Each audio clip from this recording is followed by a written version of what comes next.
hope you're having a nice day. So you read the title, saw us get straight into this weird what if. What if Diddy existed in the Jujutsu Kaisen universe and was a Heian-era sorcerer? John Combs was his birth name, as he was not known as Diddy until much later in life.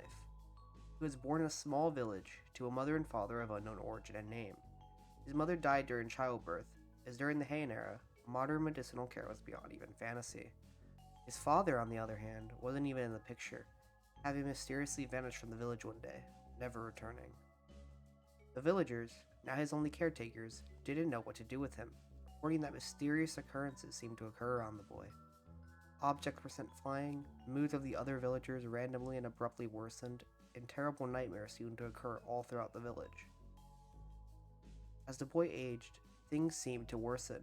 He seemed to enjoy the suffering of the other villagers, finding and relishing in what seemed to be a twisted sense of pleasure.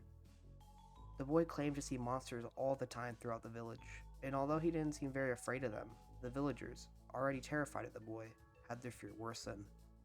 One day, a member of the Kamo clan visited the village for a simple errand, and heard word that the boy could see monsters, that the boy was cursed.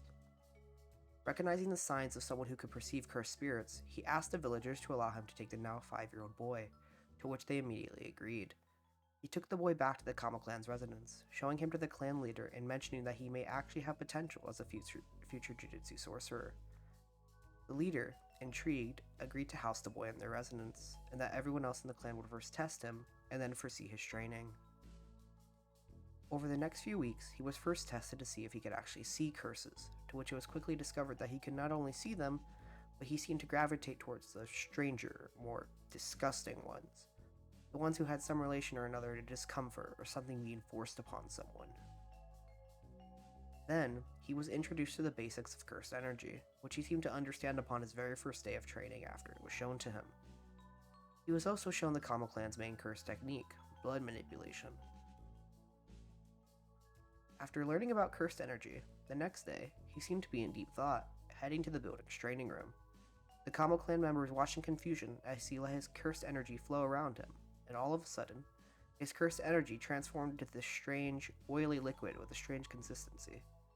The overseeing clan members immediately began analyzing the boy, as well as the oil that now lay on the ground around him, curious about his cursed technique. Diddy's cursed technique is called Oil Up. It works similar to the Kamo clan's blood manipulation, but is more comparable to Choso's version of it. It allows him to create oil directly from his cursed energy and freely manipulate all aspects of it, as well as transform his body itself into oil.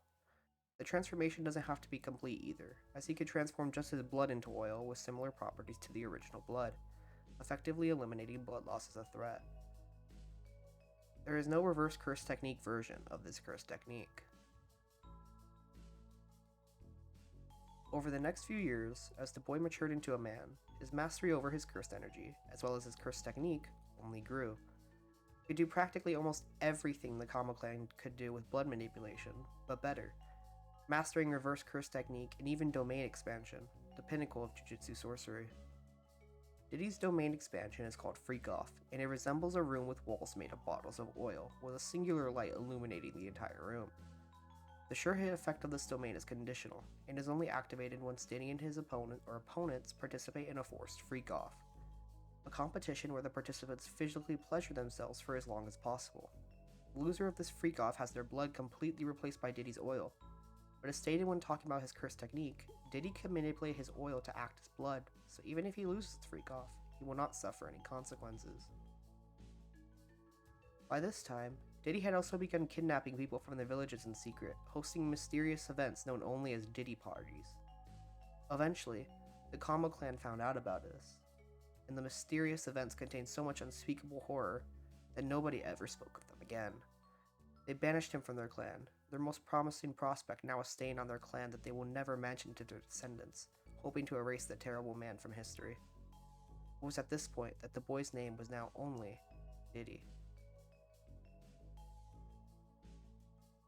Years later, Diddy is approached by a man known only as Kenjaku, offering him a deal. He tells him of a man named Ryomen Sukuna, the strongest sorcerer alive. He tells him that he can arrange for Diddy to fight Sukuna in the far future, but only if he agrees to be sealed into a cursed object.